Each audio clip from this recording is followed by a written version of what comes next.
Uh, Good evening, everyone. Welcome to the Kajiado We Want CBO. My name is Evelyn, and I want to welcome each and everyone to the program. We have a very interesting topic, lessons learned through the NRT. We're going to hear from one great visionary speaker called Dr. Julius Kipngetich. And before we continue, first you have to bow down and pray. Dear Heavenly Father, we come to you with hearts of thanksgiving. Thank you for everyone tuned in today. Only you truly know what you are setting out to accomplish today. We have an idea, vision, talents, abilities to work. Lord, we thank you for Dr. Kipngetich. We pray that we pray that you will give him great inspiration as he shares what he has in store with us. We pray, trusting and believing through Christ Jesus. Amen. Yeah. Thank you again. And before we continue, I'd like to invite the chairman of the Kajiado We Want CBO to tell us what it's all about. Karibu, David. Thank you very much, Evelyn, and good evening, audience.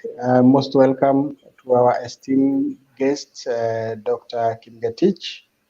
Mine is to introduce to you the Kajiado CBO. In case you are joining us for the first time today, we are the Kajiado CBO, which is a development and community-based organization. Ours is to collaborate with the leadership as well as you, the resident of Kajiado, or any person who is interested in Kajiado matters in terms of development of our county. We have mainly three objectives, which is number one, disseminate information like we are doing today. So every Wednesday from 7 to 8, we discuss topical issues about our county or what is happening in the world, and we are able to disseminate information in that manner. The second one is make the residents of Kajiado to be part of his development, be part of the change they want to see. And number three, partner with like-minded entities to bring change to our county and our neighborhoods. We mainly focus on 8 key areas, that is infrastructure, water and sanitation, environment, advocacy for the vulnerable groups, job creation, trade and industry. Number 6, health and wellness, education and literacy as number 7, and finally, security and community policing.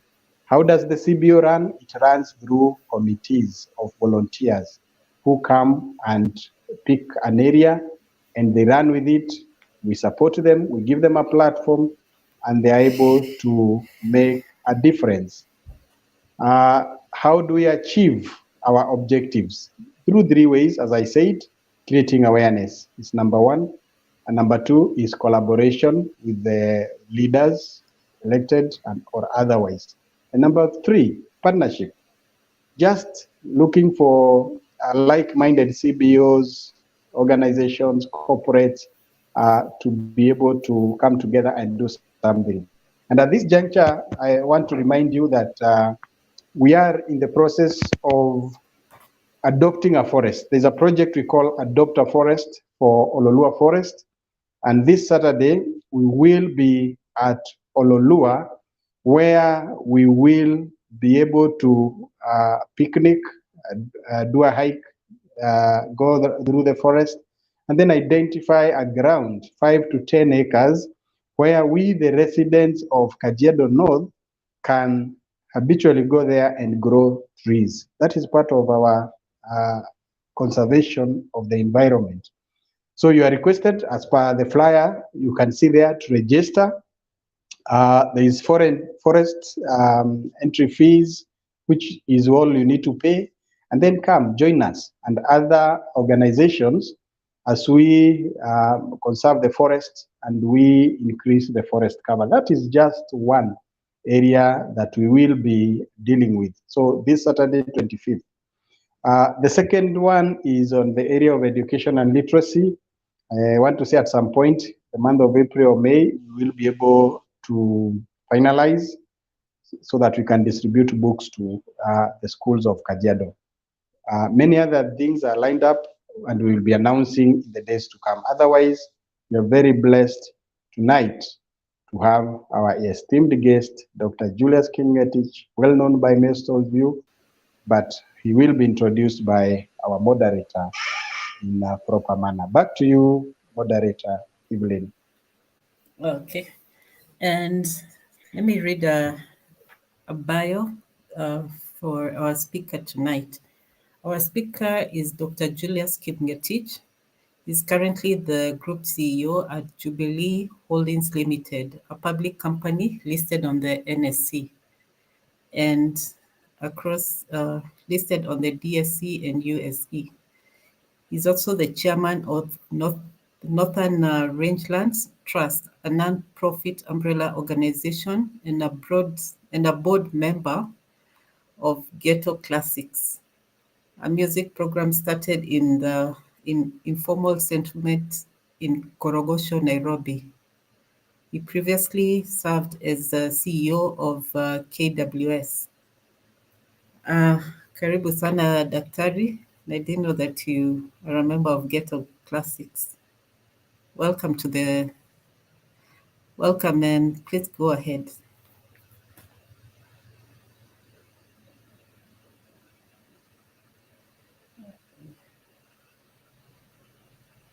We can't hear you. Unmute, Daktari.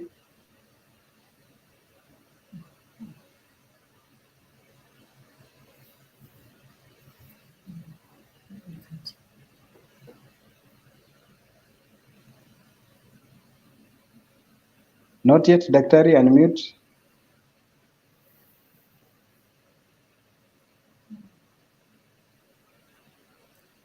You've now muted.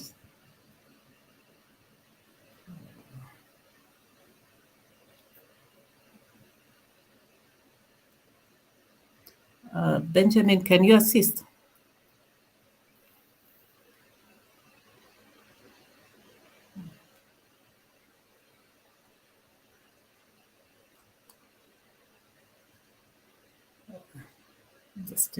Benjamin, please assist Dr. Kipngetich.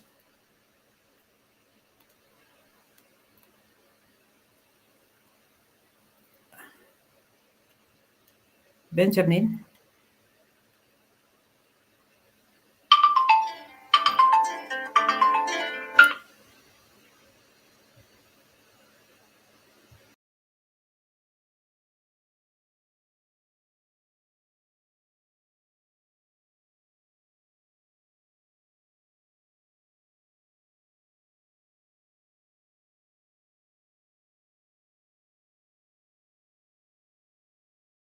Please refresh your browser.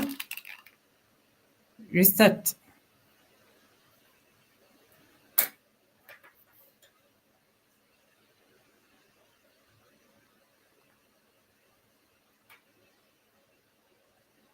Sorry about that. I think he has a problem with the audio.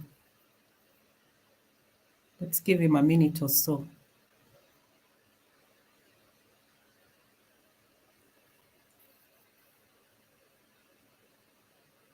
Can you hear me now? Yes, we can hear you. Okay. Okay, thank you very much. So Okay. I've refreshed it. Okay.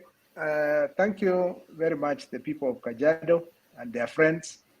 As you have heard, I'm going to give my experience in dealing with another CBO in the north of Kenya called NRT, which stands for Northern Rangelands Trust. NRT is a product of my life at KWS in 2005. The communities came to me and they wanted revenue sharing in national parks. Then I told them, hey guys, you have land bigger than the national parks. Why don't you do what the state does? And it began then a very long conversation between me and the communities. And today, we have 43 communities ranging from Lamu to Turkana and everything else in between. So Tana River, Garissa, Isiolo, Laikipia, and then Marsabit, Samburu, Baringo, West Pokot, and Turkana. We are about to admit an additional 27. So before the end of this year, we'll have 70 communities, community lands. And how are we helping them? We are helping them through a secretariat. So our secretariat is sitting on Lewa Conservancy. They are not charging us anything because Lewa enabled the first conservancy to start, which is Ilingwes. And those of you who have traveled in the north know that the community conservancies have some of the best tourism facilities in the country. And you don't have to have gone to school. All just needed was to then connect yourself to the secretariat and you will be enabled and assisted. And that is how people who never even went to school are being given skills to improve their own lands irrespective of how wealthy. Some of them have become wealthy, and as we speak today, they have so many income streams that they themselves never dreamt of. And we'll talk later. Yeah, alcohol. So some of them I've never even dreamt of.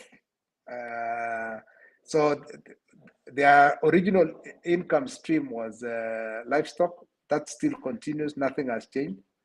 Then we opened a new window for them, which is tourism, which they never used to engage, but through assistance of friends, they were now enabled. And I want you to Google some of the lodges that are in communities for yourself. Sarara is in Namunyak.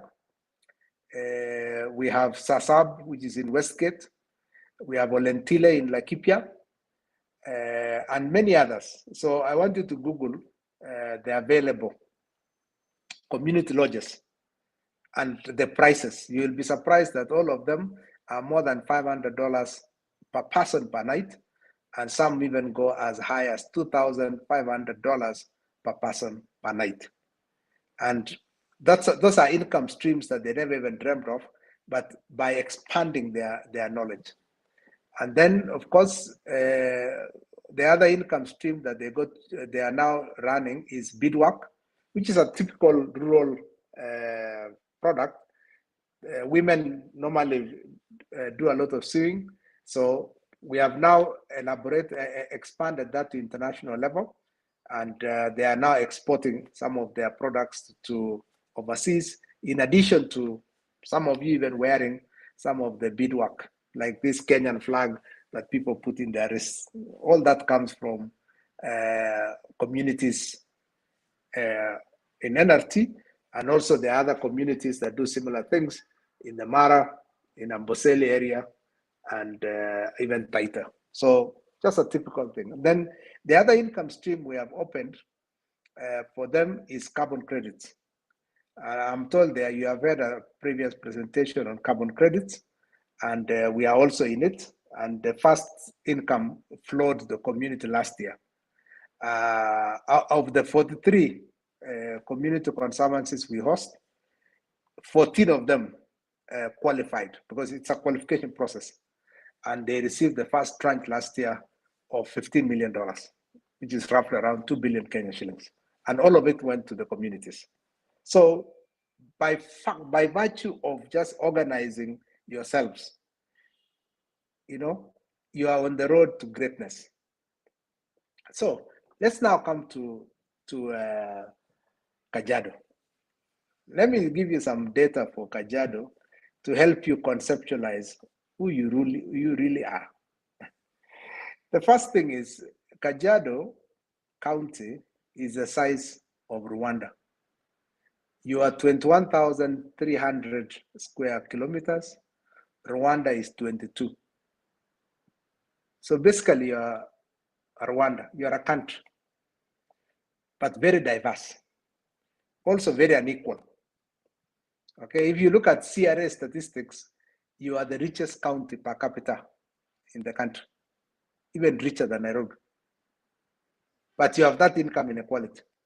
You know, the people who live around Nairobi are the ones who contribute and skew the data so that then you have the highest per capita in the Republic of Kenya. Just look at CRA data. Also, you border one of the richest countries in the world, Tanzania. I think in terms of richness in Africa, Tanzania is number 2 after DRC. It's even in terms of minerals and other amenities, Tanzania is richer than South Africa. It's just that if they have not yet unlocked that potential. But Tanzania is in another league. If they're not gone socialist, they would be probably one of the most powerful countries in Africa if it kept itself what it is without being socialist. Then the other thing about Kajiado is you're surrounded by very incredible natural resources. On the south is Kilimanjaro, the highest point in Africa. I know the Tanzanians don't like us talking about it, but it's true that the best view of Kilimanjaro is from Kajiado. If you go to Amboseli, that's the best view. So you have an incredible tourism product. And on the north, you are also bordering Nairobi National Park. Nairobi National Park is the only national park of its kind in the world where we have wild animals living within the city. There's nothing like it anywhere in the world. So can you imagine now Kajiado bordering 2 landmarks end to end? Then the other thing, of course, is the Rift Valley itself. I know the only people who probably can tell this is those who did well in geography. The Rift Valley is the only crack on earth of its kind. There is no other one. Okay, it starts in Jordan, comes through the Red Sea, passes Ethiopia, goes through Kenya. There's the western one, which is Western Uganda and Western Tanzania. But the main one is from Ethiopia through Kenya, passes through Tanzania, and then it ends up in Mozambique. And that's it. We are as yet to know what caused that crack.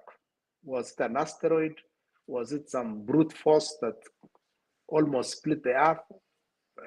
That's a matter of conjecture, but we don't know as yet. But the fact that we have the Rift Valley in Kenya is something which we need to celebrate because it's not there everywhere, okay? And it's some unique landmark on the planet. And probably to make you a little happy, because I was in KWS, is in Kajiado. I know it's in the other part of Kajiado, which is Tanzania, Lake Natron. You know, Lake Natron is the only place in the region where flamingos breed. All the flamingos across the Rift Valley lakes, all of them breed in Lake Natron. So you could proudly say Kajiado is really the home of flamingos. And then over and above that, in Amboseli, you have the most stable elephant population and also the most studied elephant population in the world. It's the longest elephant study anywhere in the world for elephants. Those elephants in Amboseli are known by name. They are like human beings. They have an identity. And all the family tree of all elephants in Amboseli is known. And they have been studied since 1971.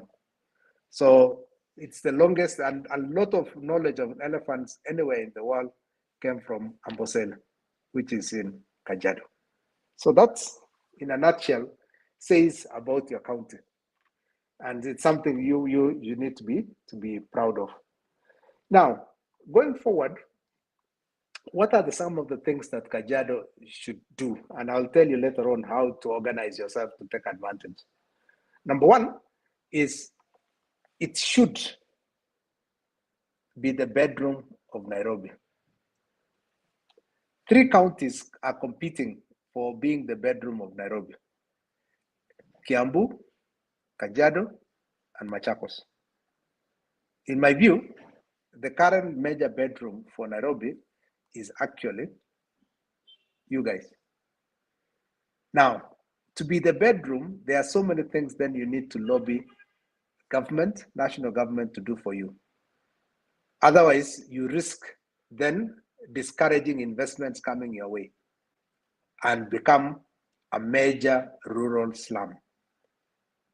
So we need access to water, access to sewers, and that access has to be superimposed with a proper plan for Kajiado North, especially. It begins with Kajiado North, okay?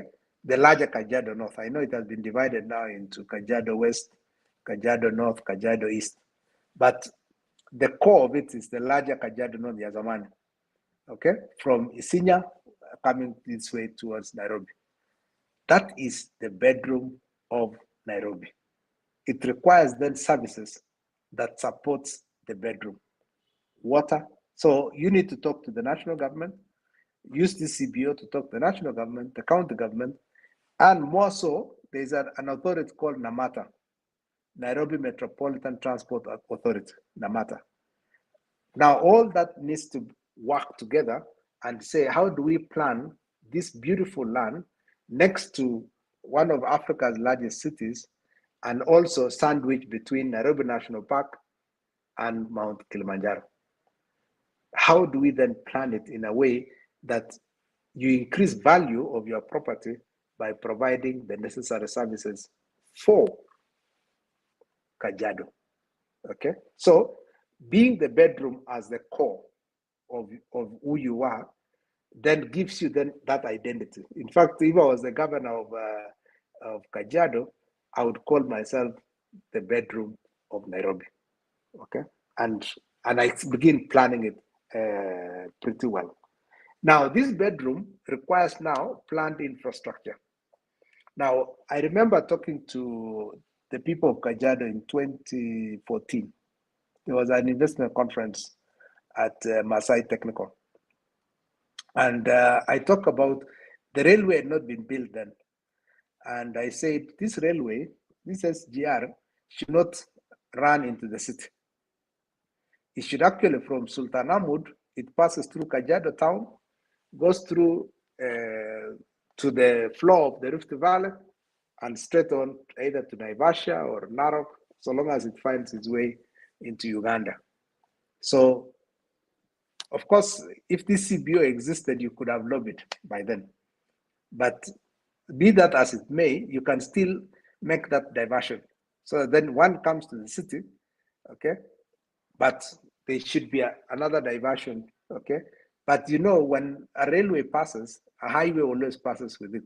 So right now, I would then suggest that the southern bypass, forget the one that cuts through Nairobi National Park, the southern bypass should actually truly move from Sultan Ahmud, okay, or an area near there, and then move to Kajiado town, and then go to the floor of the Rift Valley as it finds its way into Western Kenya.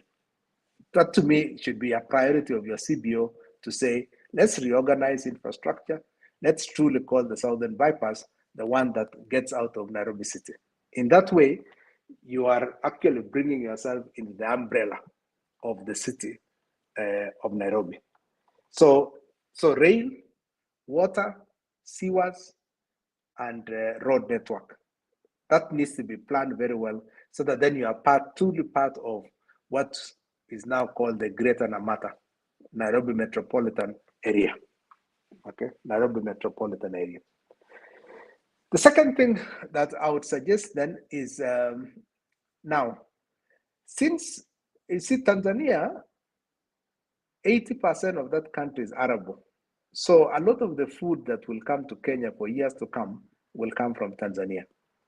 But I want the people of Kajiado to be clever in how that food arrives here.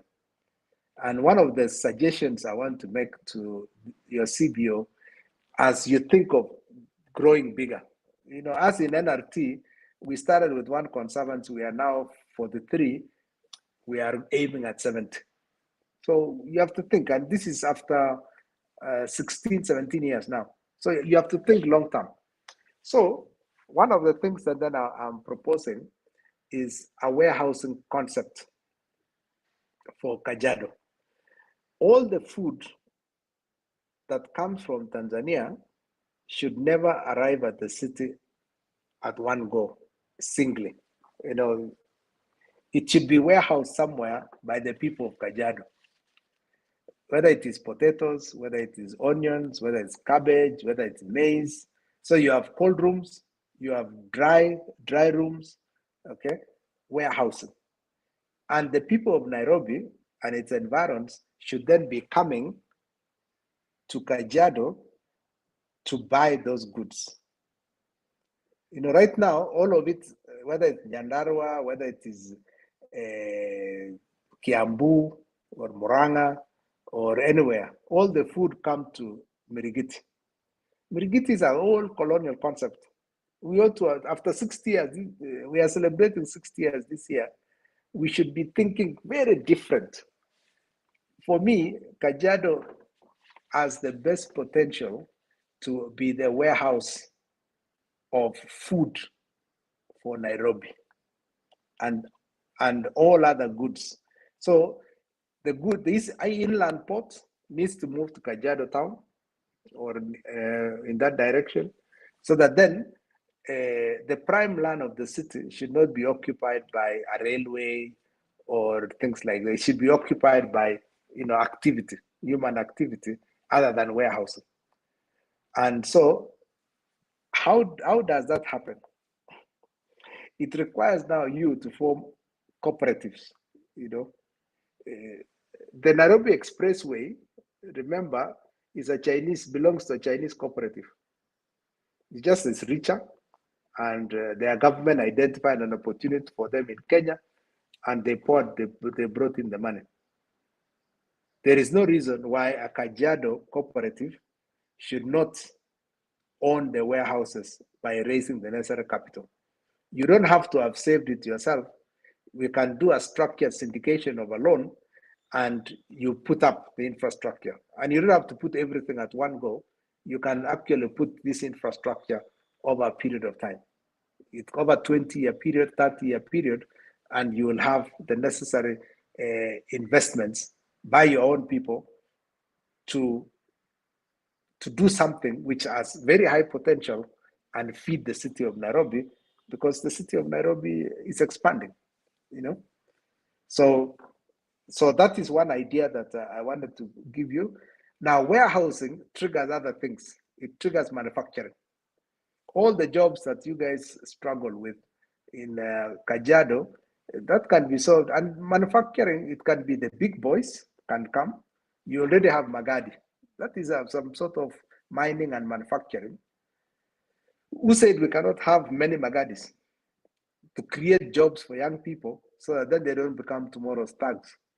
So we need to start thinking. And for me, manufacturing, Kajiado has the greatest potential, because then if you have railways, then from there you just go straight to Mombasa for export if you are exporting, or you can now export those manufactured goods to Tanzania.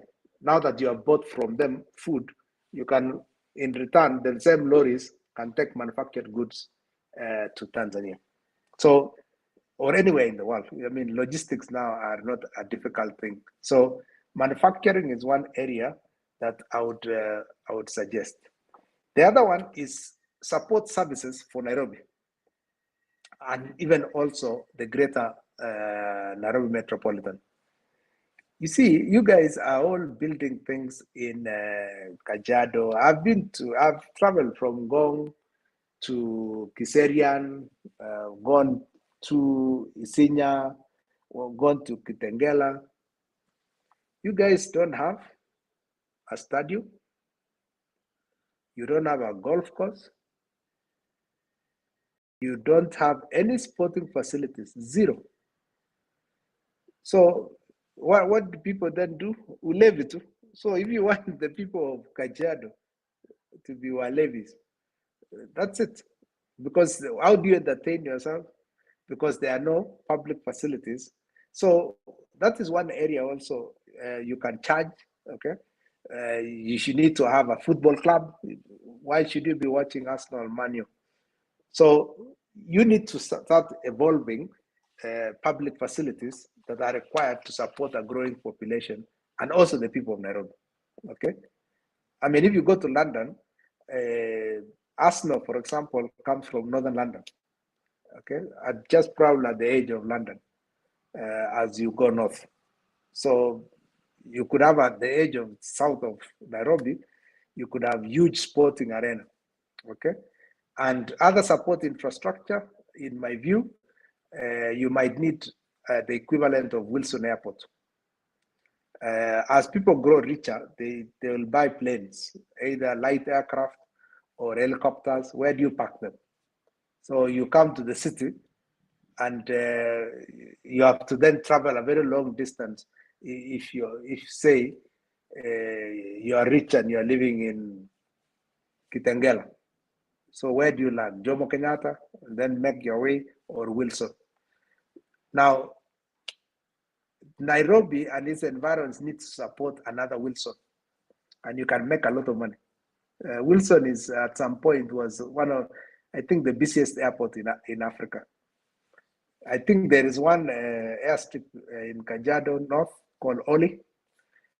You need to expand, but the way you guys are settling, you will maliza all public land, and you just live in one huge slum.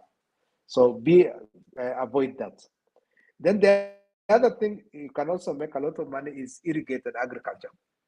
Irrigated agriculture. You have to find water, which is storage, and then from storage, then people then can aggregate. So I sat on the board of KTDA, and I want to just spend 1 or 2 minutes explaining to you how KTDA works, Kenya Tea Development Authority. It was started by the colonialists for smallholder tea farmers, because the plantations could have their own factories, but somebody with 1 or 2 acres of tea, what was he supposed to do? So they formed this aggregator called Kenya Tea Development Agency to take care of small farmers. Small farmers then therefore just send their tea to a buying center. And then from the buying center, KTDA picks it with their truck after weighing, and they send you an SMS. They take it to the factory is owned by the farmers, and then they market it. The biggest warehouse occupier in Mombasa is KTDA. Virtually every warehouse you enter is KTDA, Kenyan tea, and it goes to Pakistan and Egypt as the top markets. Okay, so a farmer sitting in Limuru doesn't worry. All your job is just, I take my tea to a buying center, and KTDA does the rest for a fee. The fee is 24%. So I get 76% of the value. KTDA uses 24%, and my job is done. That's a very good value. And your tea will arrive in Pakistan, of course, as an aggregate, but without me worrying in Limuru or Kericho or Nyeri or Meru about where do I market my tea. I want you to have similar thinking for the people of Kajiado. There are so many little activities that go on in Kajiado, but they will never be scaled because there are no aggregators. So my suggestion to this CBO is, let's begin aggregation in a small scale. NRT, where I'm the chairman, is actually an aggregator. It speaks on behalf of the 43. When an investor comes, he doesn't go to a community directly. He comes to the secretariat of NRT, and then they are briefed. Contracts are framed for the communities. So the community will just, even the planning of where to locate the lodge is done by the secretariat. And once the secretariat then has done it, then they install the investor in the community. And the relationship begins with the investor from there. Now, similarly, there are so many things that can happen in Kajiado, but right now you're doing it in small scale. Even housing, you do your own little house, and then it's not planned. You don't know if your neighbor has a different plan. One has a box, another one has a different design. So you have a chaotic settlement. Now you need to start forming aggregators so that then you have planned estates because you think together and you have common values. And then also services can be brought together. And if, for example, I have a chicken farm, okay, the biggest supplier of eggs in Nairobi is Isinya Eggs from Kajiado. Okay. But how do we create a larger Isinya Eggs by then everybody who is doing chicken, forming a cooperative with the Isinya Eggs, and then now supplying it to Nairobi through an arrangement with supermarkets, okay, and little shops. But now each Kajiado person is coming to Nairobi with their 10 trays of eggs.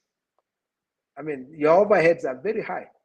So if you formed a cooperative where the eggs are warehoused in a refrigerated place, they can last longer. And then now you get your payment, then your job is just to keep producing. The marketing is done by an aggregator. In that way, you will be likely scale your activities, because remember, as we speak now, we have a shortage of eggs in the country. I think we top up from eggs from Uganda and I think Zimbabwe. So, but your influence as a chicken farmer in Kajiado is minimal because you're too small. We need aggregation. So that's an idea that we need to do it. Then the other one is livestock. Once you pass the guys neighboring Nairobi, you go into livestock country.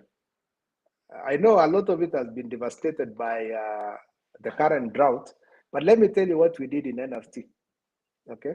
So that then you understand that we also were aware of the challenges.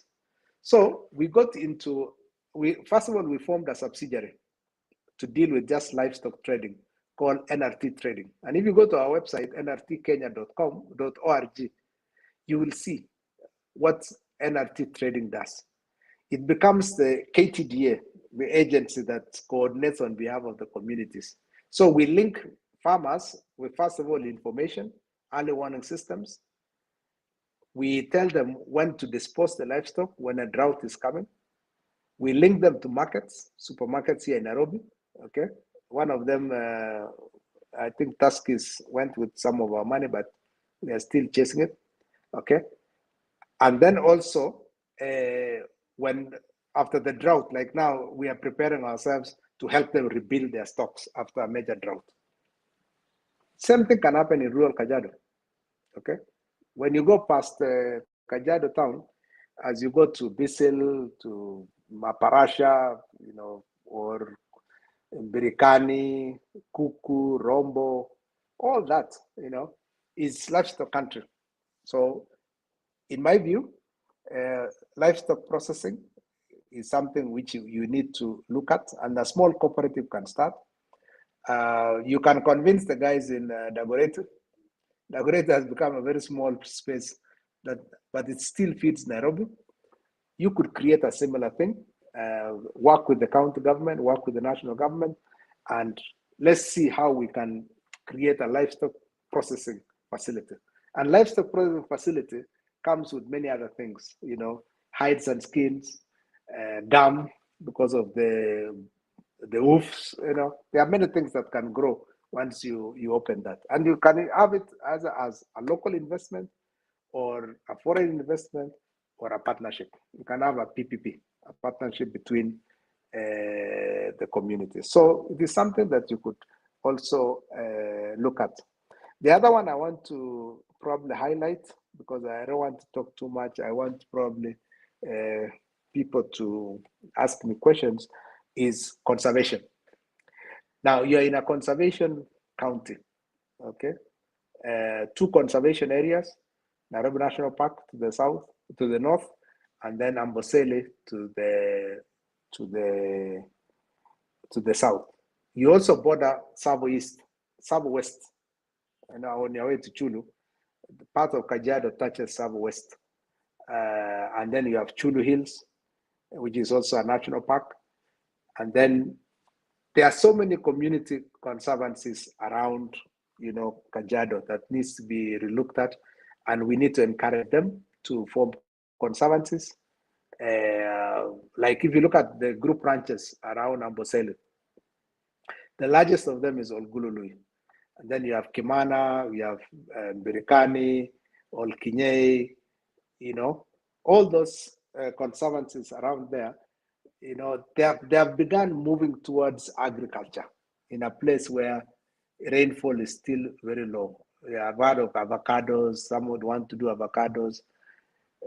It's not suitable for the place. So we need to start thinking and say, how do we then preserve this environment?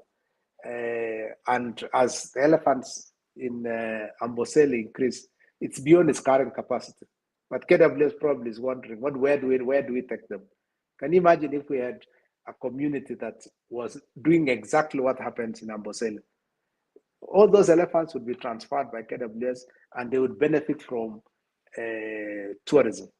As you know, Amboseli is, in terms of revenue for KWS, it is the second highest after Lake Nakuru. It's probably doing on its own $1 billion per year. Yeah, thereabout. So, conservation, then you have so many forests, the ones next to Nairobi, but you also have other forests as you go south. I think around Maparasha area, it's very suitable. I would suggest that Maparasha probably be the first community conservancy, and there's a lot of wildlife in Maparasha area. I think that Maparasha is the area as you move towards Shompola area, and you drop to Lake Natron. So I think that is that area, yeah. So there's a lot of potential for, first of all, conservation of forests, of wildlife, and using that as a platform for tourism. Because, tourism in Kenya is just, we have barely scratched it. If you look at the countries that are leading in tourism in Africa, it is Morocco. Morocco receives 10 million tourists. I think Egypt also another 10. Kenya is doing around 1.5. 1.5 million is too little. Can you imagine if you go to 10 million tourists? Because it's possible. Where will they go? They can't all go to Masai Mara or Amboseli or Lake Nakuru. It will go beyond their current capacity. So conservation is going to be a big business in future if you get it right. If you are able to actually prepare yourself, you can actually, even the forests around Nairobi, you can pay a small fee for running trails.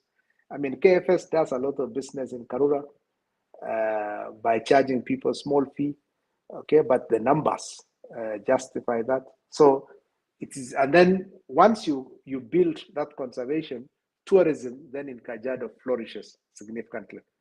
And then that is where now people can have Airbnbs, all these houses you have built. When the children have gone, what are you going to do?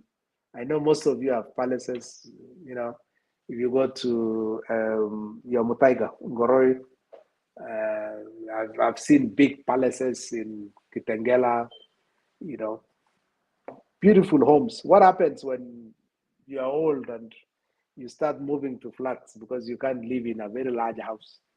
What becomes of those houses? Become accommodation facilities and for visitors.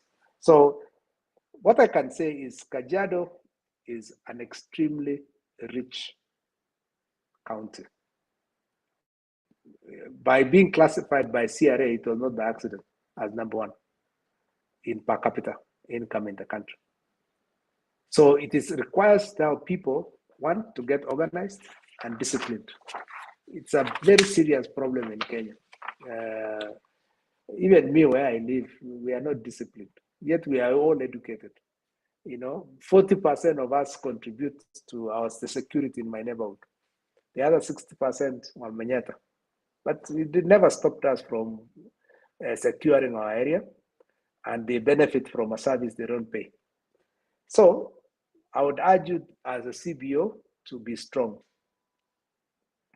I know the initial group are volunteers. As we speak, as chairman of NRT, I'm a volunteer. I don't receive a single shilling. I even don't come from that area. Okay, I was originally born in Elgeyo Marakwet. I live in Nairobi, but I still love my people of the north. They really supported me when I was in KWS, and I give them back. It's a free service. So I would urge all of you, for all the things I've told you to succeed, you must volunteer. There must be a generation that sacrifices for the next. For those jobs to be created, you must volunteer. Okay, but it requires people who are disciplined and focused to volunteer to make this happen. The second one is you must form a circle. I would like you guys to start forming a circle that is going to be your aggregator as a lobbyist. Okay, when we formed NRT Secretariat, we knew that these communities on their own could not do what we were thinking. So there had to be some people. So we fundraised to create expertise at the center. Okay, they sit in Lewa, that's the headquarters of NRT. I am sitting here in Nairobi, and we coordinate a lot of things, and we are able to move mountains. I tell you, we are able to move mountains. Those communities would never have gotten carbon credit money without the Secretariat, which is a pool of experts that then supports them. For now, they don't pay anything. We fundraise even for the Secretariat, but those experts are able to support them.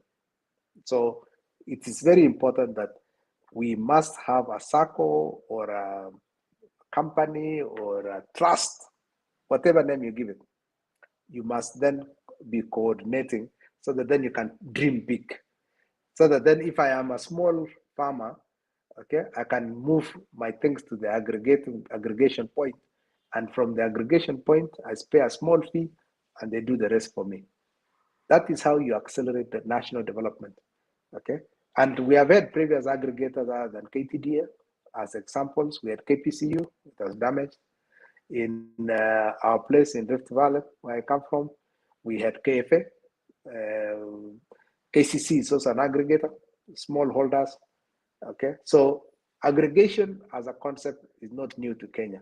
It just has been damaged by corruption, mismanagement, and things like those. You can start an aggregator controlled by you, and you can really do incredible things. There's a circle in Meru that we interact with. We are trying to push health insurance from where I am, called Solution Circle. And they have 70,000 members. Just rural people organizing themselves, and they are now doing incredible things as a circle. They have almost literally become a bank in Meru. If you go any shopping center, whether it is Chuka, Nkubu, Meru town itself, Maua, Solution Circle everywhere. That's an aggregator driving national development. It is possible for your CBO to be an aggregator. So I would like you to start thinking. Now, once you do that, then you can do microfinance, microinsurance, trade facilitation. So many services can then ride on your aggregator. So I want you to think big, big, big. Now that you have formed an association, start thinking extremely big. Then the third one is good governance. Kenya's been, so many things could have been done in Kenya. What has killed a lot of our initiatives is corruption and bad governance. I would like you guys to start thinking through and say, how do we improve good governance within your CBO, the Kajiado we want CBO? Because if you enhance good governance, you are organized on the ground, other people also come. Investors will start saying, I would like to join these people of the Kajiado. So good governance, be accountable, do the right things, and you will be like the light that attracts a moth. So be the light of Kenya. Do the right things, be encouraged. Think big, and bigness will come and follow you. There is no reason why Kenya is still a third world country. We have the brightest people in the black people in the world. We have incredible resources, okay? But we still are languishing like a Uganda or a Tanzania. Why? Number one cause of that is corruption. So if you can eliminate it from your community, you will do incredible things, okay? And you will attract even the rich of Nairobi. I see Muthaiga, for example, in the next 20 years having disappeared. Where do you think the people of Muthaiga will go and live? Create an enclave for them in Kajiado. The people of Karen, the Wazungus in Karen, all moved to Nanyuki. So when the Africans arrived in Karen, wakatoroka. But if we don't plant Karen, the Wazungus will come and say, we told you, Africa, they will spoil things.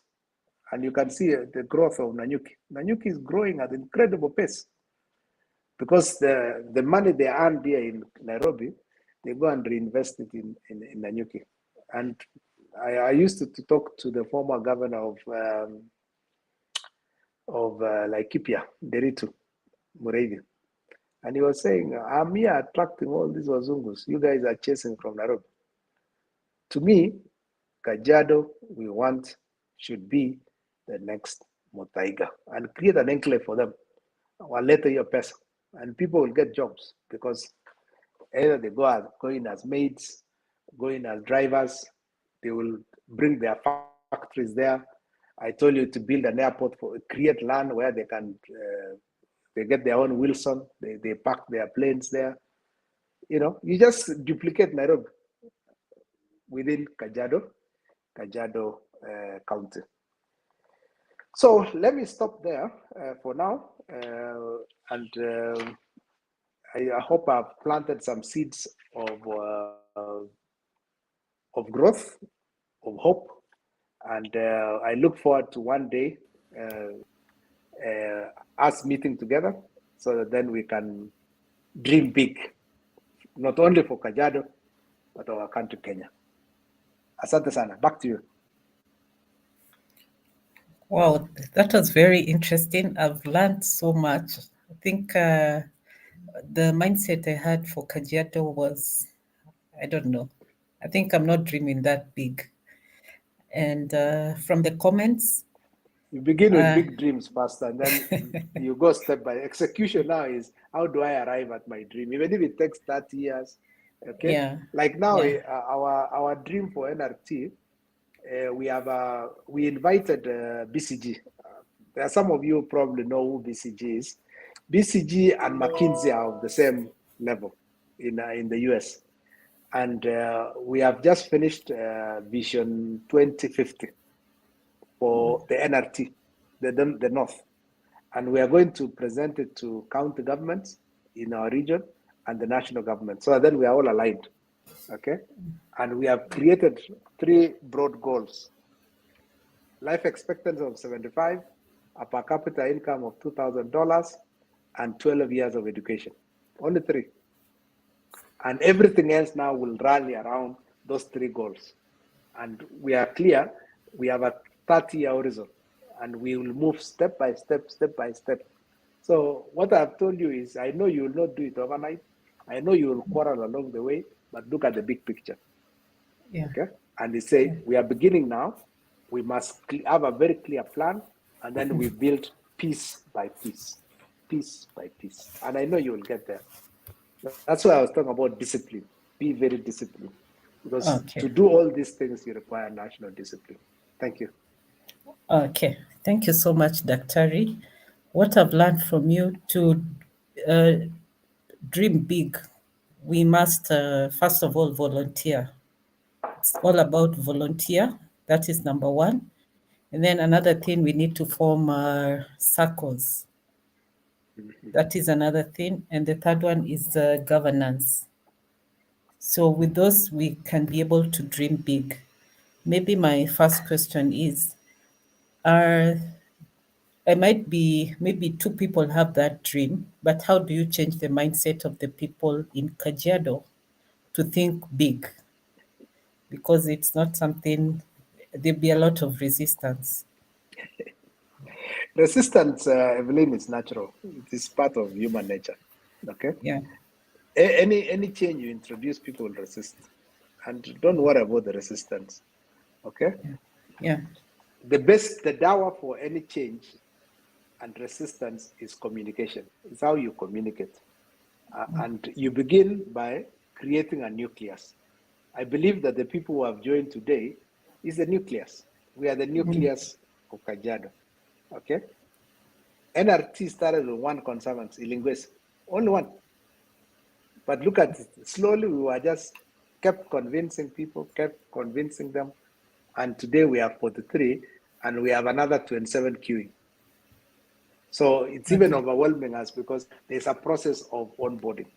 So don't worry, it always begins somewhere. I want you to look at the Kajiado we want CBO in the next 10 years. Okay. Yeah. So I know if you look at it today, you're like, we are so small, so few. I am struggling. I'm Evelyn. I have so many other things I do. Don't worry. I had the same feeling myself in 2005 about NRT. We used to struggle. We had no money. Then we used to write proposals. We were rejected. Don't worry. That's part of life. Look at it today. You know, people, they say overnight success is measured in the number of years you toil. So it looks like NRT is an overnight success, but it's actually 17 years of toil. So similarly, the Kajiado we want will be around 20, 30 years of toil, but the result you will have will be that great county I have described. Okay. There's a question from William Mutari. Daktari, may you expound the aggregate and aggregator concept in the value chain of poultry rearing? Okay, that's easy to explain. Let me use KTDA, because if I use something I'm familiar, because I sat on the board of KTDA for 9 years, how an aggregator works. You see, in the tea industry, the smallholders, okay, have on average, the average acreage is half an acre for tea farmers, the smallholders. Now, when they are aggregated together under KTDA, they make Kenya the #1 exporter of black tea in the world. But if they are separated, they are nobody. So the act of bringing them together under KTDA makes Kenya famous. #1 exporter of black tea in the world is Kenya. And 60% of that tea is KTDA. 40% is plantation. So how does it happen? KTDA was formed by the colonial government. It became a parastatal, now it's a farmers organization. How does it work? Their job is to just collect the produce from the farmer at the buying center. And there are buying centers near the farmers all around the country. Once you pick your tea and you take it to the buying center, KTDA weighs it and takes it. There's a truck waiting. Every day they go around. And then they take it to a factory. The factory is owned by the farmers. So it's not KTDA that owns the factory, it's the farmers. Okay? But run and managed by KTDA collectively. There are now 70 of them. There are 70 factories around the country. And then KTDA will process it, grade it, okay, and warehouse it. It warehouses the tea. And there are warehouses around the country. The biggest of them are in Mombasa. And they have trucks and the SGR and all transports the tea. They have a marketing department that markets this globally. Our number one markets for tea are Pakistan, Egypt, 3 is UK, and all over. Other countries also buy ours because it's the highest quality tea in the world. They use it for blending. So Argentina buys our tea for blending theirs, India, Sri Lanka, China, all those countries always buy. If you want premium tea, you drink Kenyan tea. So the role of KTDA is to act on behalf of the farmer for a commission of 24%. They take 24% from the buying price, and the 76% is given to the farmer. Now, how do they manage the proceeds the farmer to make it sort of regular income? So there's a guaranteed payment, minimum payment to the farmer.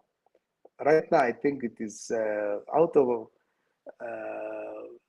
I think they pay around 20 shillings, okay, per kilo, okay, to the farmer regularly.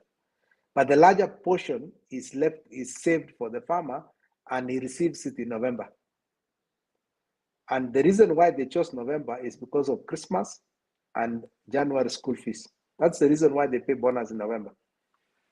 And so, in that way, the aggregator manages all these things. So me as a farmer, I don't worry about where to market it, where to store it, how to process it, because with my half an acre, I can't.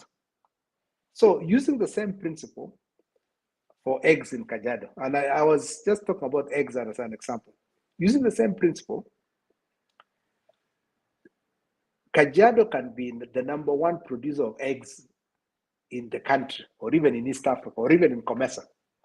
All they just need to do is they can talk with Isinya Eggs and say, since you have already scaled, how do we scale you? So I can buy shares into Isinya, and then I become a producer. So I can have 20 chicken or 100, and my job is I take it to a buying center for eggs. Let's say the current buying center is Isinya Eggs. So we aggregate around Isinya. We can even co-own with the owner of Isinya and expand it. And then we have a facility for storing eggs for longer periods. I think some form of refrigeration. And then if we produce too much that Nairobi cannot absorb, we can sell it to the rest of the country or in the region. We have Ethiopia here, 100 million people. We have DRC, another 85 million people. We have Somalia, still in chaos. They have around 15 million people. Eggs can be sold anywhere, even Dubai. It doesn't matter. But we aggregate. So I can have a small, can be a small chicken farmer in Kajiado, but there's an aggregator, somebody we co-own, or a SACCO. It may not be senior eggs, could be anything. It can be anything. But it aggregates and then charges a commission and sells it globally. That allows you, as a farmer, to scale without worrying where to sell it. Because then the aggregator worries for that. Now, KTDA is 60 years old. I think so 65 there. As a 65-year-old, what have they done over the years? They sell excess tea locally through Ketepa. They own Ketepa, Fahari, Kenya. And I'm sure most of you are customers of Fahari, Kenya.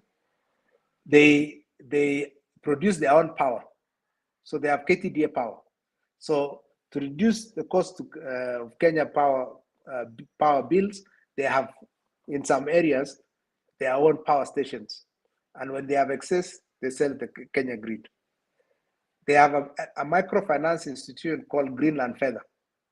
So Greenland Feather is what lends to farmers. So money, they set aside some money and they give to Greenland Feather to lend to tea farmers if they have a need, a finance need.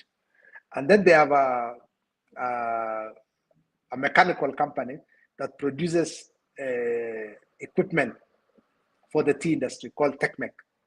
So they are self-contained, and they do all these things so that then they enhance value to to the farmer. So me as a farmer, I own KTDA, it's part of me. I elect directors, okay? I just take my tea to a buying center. KTDA worries about the rest. It's not up to me. And then they give me my check at the end of every month. I sustain myself. At the end of the year, November, they give me my bonus, which was the rest of the balance of my money. I have a nice Christmas, and I pay my school fees in January. What else are you looking for? Isn't that my endeavor? Yeah. You can now replicate in every sector a KTDA, an aggregator. Okay. There's another question from Jack Marubu. Community conservancies are the answer. Expanding revenue streams from nature. How do we reach this message to leadership? Jack, I know Jack Marubu. He was a colleague at KWS. Now, Jack, we need community-led initiatives. If we wait for government, government has too many other problems. We need initiatives. You know, luckily, I mean, it was by accident that we met with people of NRT, and now it is what it is. So, what we need is a CBO like Kajiado we want could be the initiative. Okay, I've seen Munira Bashir. Munira Bashir is working for TNC, the Nature Conservancy, and is the biggest supporter of NRT. So they can mobilize capital around the world if you take the lead.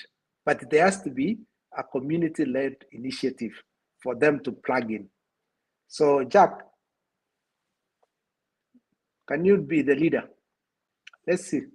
Even David, your chairman, can now be the leader and say, okay, fine, let's do this thing. Let's plant a seed. You could begin with the existing communities around Amboseli. Those ones are already organized under, I think, an umbrella called Serralo. So Serralo can then start off, okay? And, begin with Olkinye. I think has some community activity going on. Olgulului, I think, also have. We have lost Kimana. Kimana group ranch has sold. I think almost all of it is gone. Berikani is still intact. Okay. Kuku, Rombo. So those communities around in the south area, Kajiado Central and Kajiado South, they are still there. And we could begin at that as the nucleus. And then we begin expanding slowly. Then for Kajiado North, the ones bordering Nairobi, we have a different strategy as a bedroom of Nairobi. So then the rural strategy is different and the urban strategy around Nairobi becomes different. And if we have those now, and then the infrastructure to support it, I still believe that the railway should be moved to Sultanahmud, Kajiado, to the Rift Valley. It should never have come to Nairobi. Yeah. You can see damage in Nairobi National Park, but that's history now. Munira, you want to say something? Unless he types. Okay. Jack had asked a question, though it's more similar to what he has asked. Yeah, the planned expressway from Mombasa will potentially pass through Kajiado. Mega Yes, that's true. infrastructure, as this cutting across conservation areas should yield substantial biodiversity offsets. How do we organize? As I said earlier on, Evelyn, you organize by having institutions like yours, Yeah. and there's nothing that's stopping you from creating further institutions, okay, and engaging. And PPP is now embedded in law. You can always have a PPP. If the Chinese can come all the way and have a PPP with the people of Kenya and create Nairobi Expressway, it's a Chinese investment, and they are going to milk it for 27 years. Yeah. You see, our challenge, Evelyn, is we only look at one investment in the first thing that comes to our mind is buy land, build houses. I don't know what taught us that thing. There are so many other investments in the world. So can we just dissuade ourselves from this Mogonda thing? Okay, let's focus. Land hardly appreciates unless there's something that passes through that appreciates value. And then real estate return now is 4 to 5%. It's very low. So I even tell my friends, just put your money in government securities and government will pay you 14.5 now, sweat free. So I think we need to start thinking differently. When you start manufacturing of high value items or things which still have high value, it can give you returns of 18, 20%. Okay, so we need to start stopping, this building of houses everywhere, very low return. But I'm sure if we have organized estates, the return could be even higher than 10%. So it is how we organize ourselves as a people. And I would like to ask the people of Kajiado to start organizing themselves and planning Kajiado North before we lose it completely to become a rural slum. Thank you. Okay, I don't know whether there is still hope for Kajiado North, especially Rongai, Ngong, because it's already congested.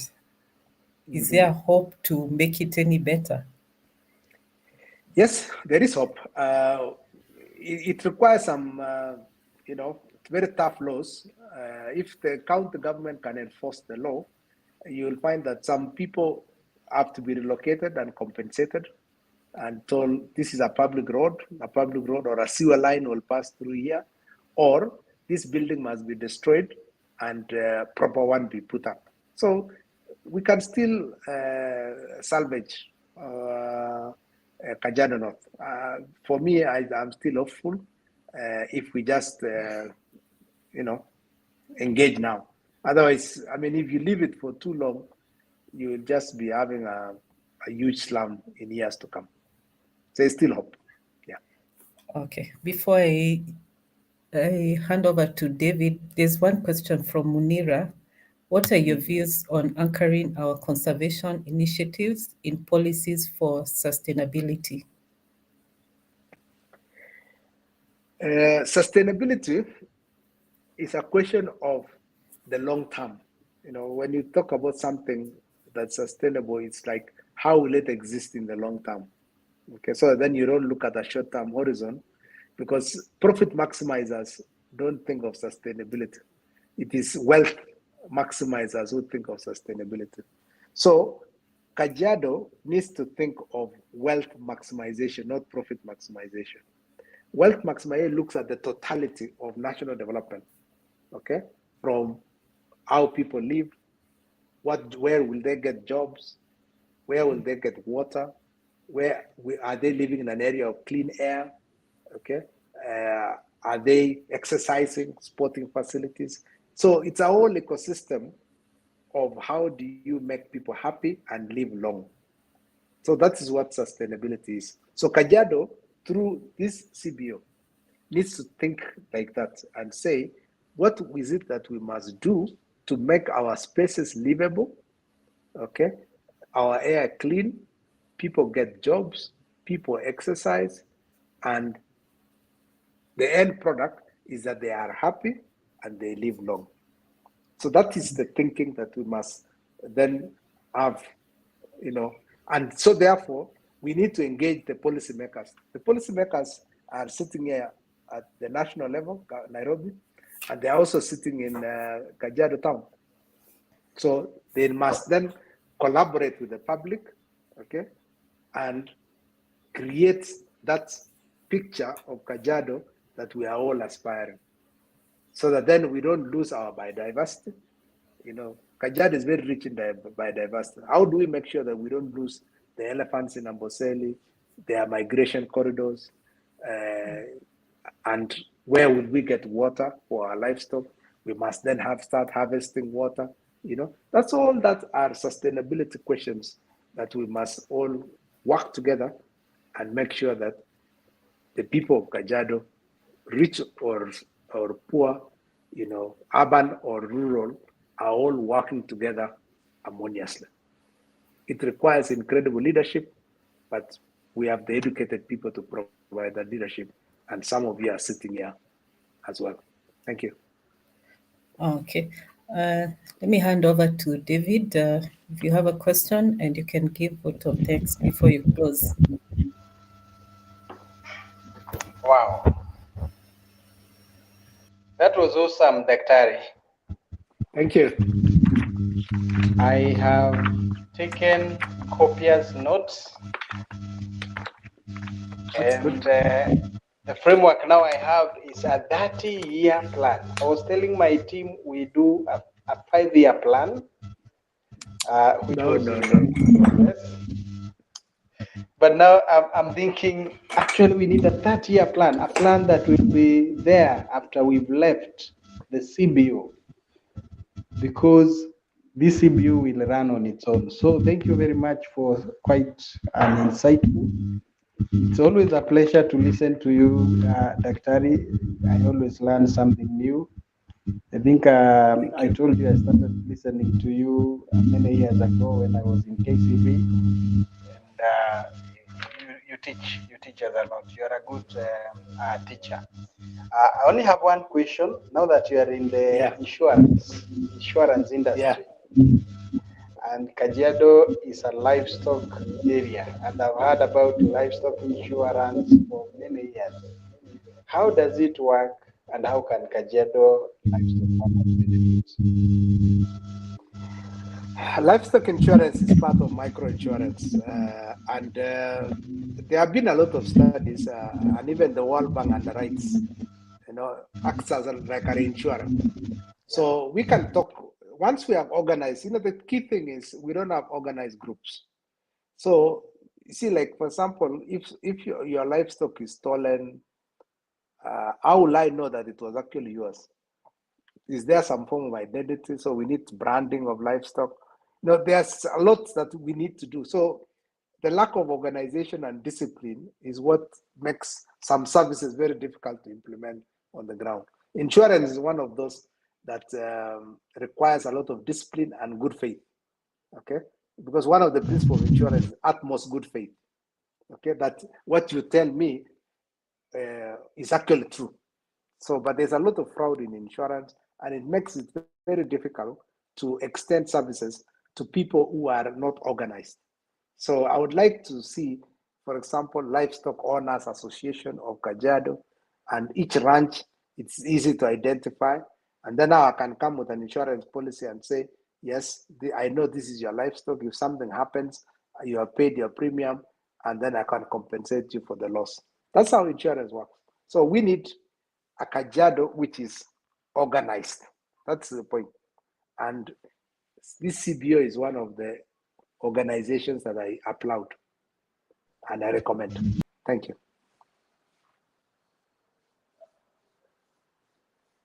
My fide, utmost good faith in insurance. Yes.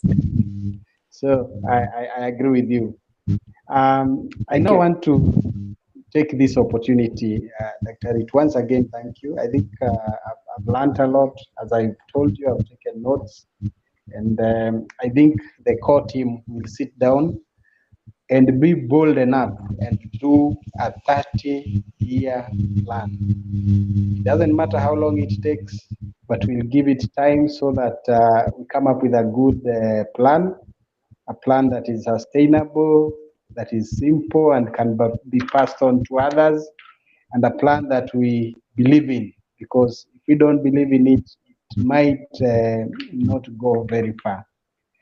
I've learned there are so many opportunities, even in the areas you are not looking at, just like Evelyn has said. But that egg idea, I think, is a very big idea.